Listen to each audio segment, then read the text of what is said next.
Hello friend, उम्मीद करता हूँ आप सभी अच्छे होंगे, अपनी पढ़ाई को मजबूत कर रहे होंगे। दोस्तों, आज हम जिस टेस्ट की बात करने वाले हैं इसका एक पार्ट कल हमने अपलोड किया था, जिसमें हमने सिर्फ 20 क्वेश्चन पे डिस्कस किया था। आज हम उसके आगे के क्वेश्चन को डिस्कस करेंगे। जैसा कि आप देख रहे हैं, जो मेरा जो टेस्ट है इसमें जो मैंने टोटल 95 क्वेश्चन अटेम्प्ट किए थे दोस्तों, जिसमें मेरा 84 क्वेश्चन क्या है राइट है, बाकी सब जो 11 क्वेश्चन है वो क्या है रॉन्ग है। इसमें जो आप देख रहे हैं कट ऑफ की बात करें तो जो ओबीसी का कट ऑफ है वो 60 से 65 है, और जो मेरा मार्क है दोस्तों वह है 80.37 है। ठीक है, तो दोस्तों हम इसमें 20 क्वेश्चन यानी 21 क्वेश्चन हमने पहले कर लिया था पिछले वीडियो में। उसका अब अगर देखना चाहते हैं आप देख सकते हैं। अगला वीडियो जो इसमें हम कवर करेंगे उससे आगे की चीज़ों को कवर करेंगे, यानी हम 22वें क्वेश्चन से स्टार्ट करेंगे। और पता है दोस्तों कि मैं इस चैनल पर टेस्ट सीरीज़ का एक वीडियो लगातार अपलोड कर रहा हूं, जो मैं खुद दे रहा हूं, और ये उन बच्चों के लिए है जिन्होंने आरआरसी ग्रुप डी के लिए फॉर्म अप्लाई किया है और वह अच्छी तरह से तैयारी कर रहे हैं दोस्तों। ठीक है, तो ये टेक्स्ट बुक द्वारा जो टेस्ट है दोस्तों इसी पर हम डिस्कस करते हैं। हम पहले इस टेस्ट को खुद देते हैं, उसमें मेरा जो कंडीशन होता है उसको डिस्कस करते हैं, मैंने इसमें क्या कमियाँ की हैं, क्या आपको नहीं करना चाहिए, सारी चीज़ें इसमें हम डिस्कस करते हैं। ठीक है, तो चलिए चलते हैं अपने क्वेश्चन की तरफ। सिंपल सा क्वेश्चन है दोस्तों।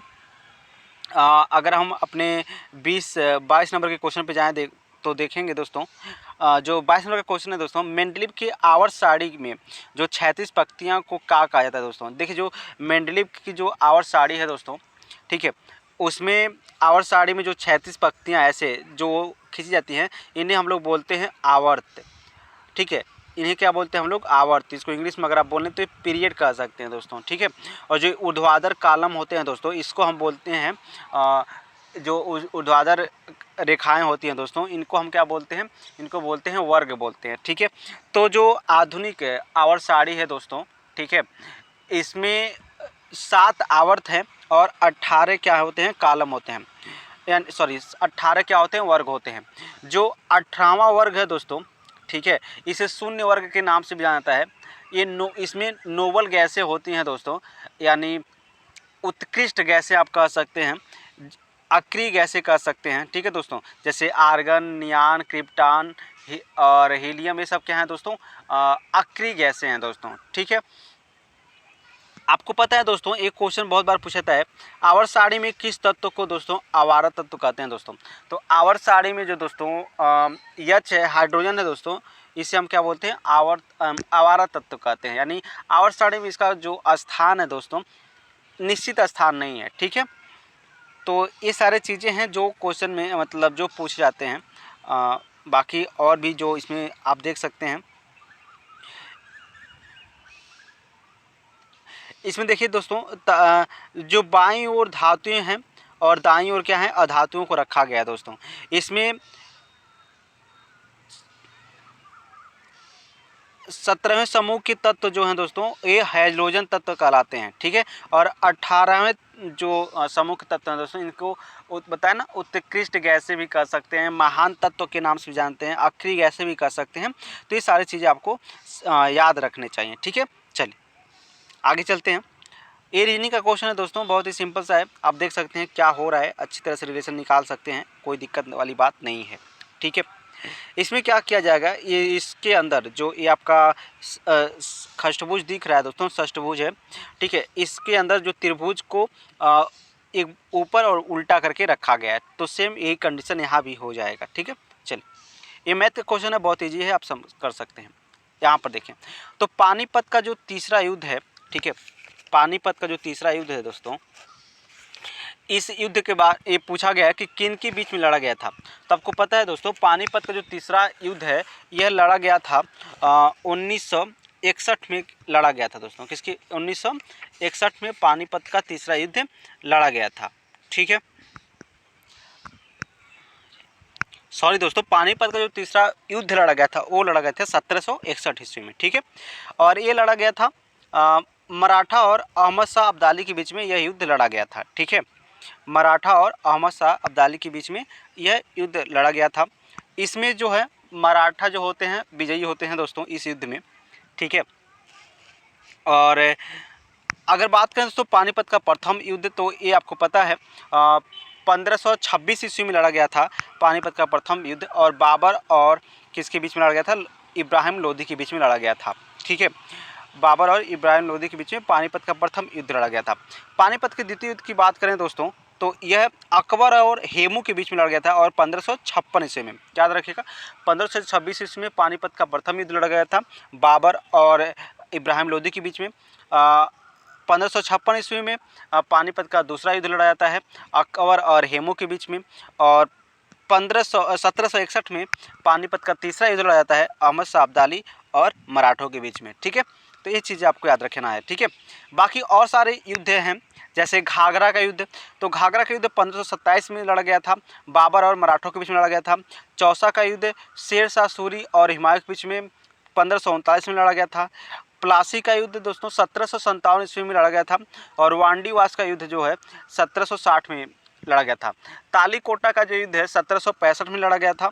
और ऐसे बहुत सारे युद्ध हैं दोस्तों जिसे आपको याद रखना होगा। ठीक है, बक्सर का युद्ध अगर बात करें तो बक्सर का युद्ध 1764 में लड़ा गया था। ठीक है, और चंदावर का युद्ध 1194 में लड़ा गया था। तो ये सारे बहुत सारे युद्ध हैं जो जिसे आपको याद रखना होगा, और बहुत ही अच्छा क्वेश्चन है। द्वितीय अगर बात करें दोस्तों और भी कुछ युद्ध हैं, जैसे द्वितीय प्रथम मैसूर युद्ध। तो प्रथम मैसूर युद्ध में क्या हुआ था कि हैदर अली और हैदराबाद के जो निज़ाम हैं और अंग्रेज़ों के बीच में लड़ा गया था, यानी 1767 से 69 के बीच में, यानी 2 साल युद्ध चला था 1767 से 1769 में। इसमें इस युद्ध का कोई परिणाम है नहीं निकलता है। फिर द्वितीय जो मैसूर युद्ध है यह 4 वर्षों तक चला था, और इसमें जो है जो हैदर अली हैं दोस्तों उनकी क्या होती है, मृत्यु हो जाती है। ठीक है, तृतीय मैसूर युद्ध जो है यह 1790 से 1792 में 2 वर्ष चला था, और इसमें जो टीपू सुल्तान है ना ये हार जाते हैं। और चतुर्थ मैसूर युद्ध है, यानी ये 1799 में हुआ था, इसमें टीपू सुल्तान की क्या होती है, मृत्यु हो जाती है। ठीक है, अंग्रेजों और टीपू सुल्तान के बीच में होता है युद्ध, मतलब जो मैसूर युद्ध है तृतीय मैसूर युद्ध और चतुर्थ मैसूर युद्ध यह टीपू सुल्तान और अंग्रेजों के बीच में हुआ था। ठीक है, तो ये सारे जो युद्ध हैं जिसे आपको याद रखने होंगे। यहाँ पर देखें अगर तो जो बिलग्राम का युद्ध है, बिलग्राम का युद्ध ये है 1540 में हुआ था। ठीक है, और बाकी सब हमने डिस्कस कर लिया है, आगे चलते हैं। शनिवार एक अयस्क है, तो आपको पता है जो शनिवार है पारे का अयस्क है। पारे का जो संकेत है दोस्तों Hg है। पारा ही एक ऐसा धातु है जो कमरे के ताप पर क्या होता है, द्रव अवस्था में पाया जाता है। बाकी जितने भी धातुएं होते हैं सब ठोस अवस्था में पाए जाते हैं। ठीक है, शीशे का जो अयस्क होता है वो होता है गैलेना। ठीक है, शीशे का अयस्क क्या है, गैलेना। ठीक है, और सेरुसाइट भी शीशे का अयस्क है। ठीक है, एजुराइट भी शीशे का अयस्क है। लोहे का अयस्क क्या है, हेमेटाइट है, मैग्नेटाइट है, ये सब क्या है, सीडेराइट है, ये सब क्या है, लोहे का अयस्क होता है। ठीक है, तो आपको इसे याद रखने होंगे। चलिए आगे चलते हैं। अगर हम बात करें यहाँ पर रीजनिंग का क्वेश्चन है, आपको पता है ये थोड़ा मेरा गलत हो गया है, आप इसको देख, बस सिंपल सा क्वेश्चन है, मतलब थोड़ा सा हमको इसमें अगर कहें तो मेरी ही गलती है जिस वजह से क्वेश्चन क्या हो गया, गलत हो गया। ठीक है, चलिए ये मैथ का क्वेश्चन है, सिंपल सा है, आप कर सकते हैं।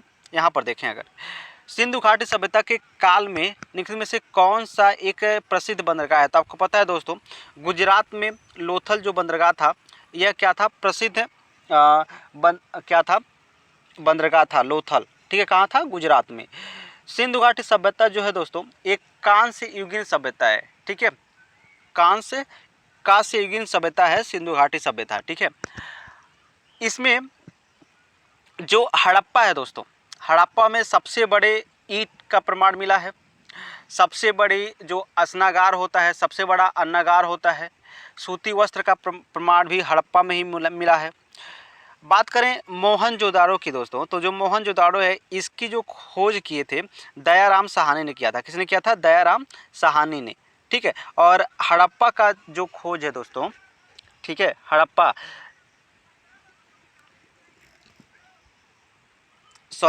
जो मोहनजोदाड़ो है दोस्तों इसका खोज किसने किया था दोस्तों, इसने किया था दोस्तों मोहनजोदाड़ो की खोज राखल दास बनर्जी ने किया था। और जो हड़प्पा है दोस्तों, उसकी खोज जो था वो किया था क्या बोलते हैं, हड़प्पा की खोज किसने किया था? क्या हड़प्पा का खोज जो है वह दयाराम साहनी ने किया था 1922 ईस्वी में। ठीक है, तो ये सारे क्वेश्चन हैं जो आपको याद होने चाहिए। अगर बात करें धौलावीरा की खोज जो है ये जेपी जोशी ने किया था। और चंदूहड़ों की जो खोज है दोस्तों यह एनजी मजुमदार ने किया था दोस्तों। ठीक है, तो ये बहुत सारे क्वेश्चन बनते हैं दोस्तों जिसे आपको याद रखने होंगे। सोडा एसिड फायर से किस तरह आग बुझती है? तो ये जो सोडा एसिड होता है दोस्तों, ठीक है, यह हवा के आपूर्ति में कटौती कर देता है। अगर ऑक्सीजन मिलेगा नहीं तो जो आग है वो अपने आप क्या होती है, बुझ जाती है। क्योंकि आपको पता है किसी चीज़ को जलने के लिए ऑक्सीजन की क्या होती है, आवश्यकता होती है। ठीक है, तो चलिए आगे चलते हैं। यहाँ पर देखें विशिष्टता जोड़ देना से उसी प्रकार संबंधित है जिस प्रकार आवर्ती। तो यहाँ पर हमको समझ में नहीं आया दोस्तों, और ये आवर्ती क्या है, सामायिक से है। आगे चलते हैं दोस्तों। ये आपका क्वेश्चन है मैथ का है। एक कक्षा में 12 छात्रों की औसत अंक x है। यदि इस समूह में 13वें छात्र का 50 अंक मिलाया जाता है तो पूरा कक्षा का औसत 3 अंकों की कमी आ जाती है। अब देखिए दोस्तों, 3 अंकों की कमी होने का मतलब क्या है? 12 छात्रों का औसत अंक x है। ठीक है, टोटल पहले 12 छात्र थे, 12 छात्र में 3-3 अंक कटता है 12 में से, तो 12 36 अंक वैसे ही कट गया। और इसमें क्या था, 50 अंक क्या था वो, 50 अंक ये मतलब जो 13वां था उसका 50 अंक है। तो उसके मतलब उसके आने से मतलब अगर हम बात करें तो 6 और 5 3 8 मतलब 86। ठीक है, 86 क्या हो जाता है, जो नया औसत हो जाता है। और पूछा है इससे पहले औसत कितना था, तो इसमें 3 जोड़ देंगे तो 86 3 क्या हो जाएगा, 89, इसका क्या हो जाएगा, औसत हो जाएगा। ठीक है, निम्नलिखित विद्वानों में से कौन हड़प्पा सभ्यता के पहले खोज करता है? दोस्तों बताया थे हड़प्पा की जो खोज करता है दोस्तों वह क्या है, दयाराम साहनी है। क्या है, दयाराम साहनी। और आपको पता है आर.डी. बनर्जी जो है ये किसके खोज है, मोहनजोदाड़ो के खोज है। ठीक है, मोहनजोदाड़ो के। और जो चंदोड़ो के खोज हैं वो कौन है, मजमूदार। ठीक है, मजमूदार जो है चंदोड़ो के खोज किए थे। ठीक है, चलिए ये आपका किससे क्वेश्चन है, ये आपका जो क्वेश्चन है दोस्तों यह है अगर बात करें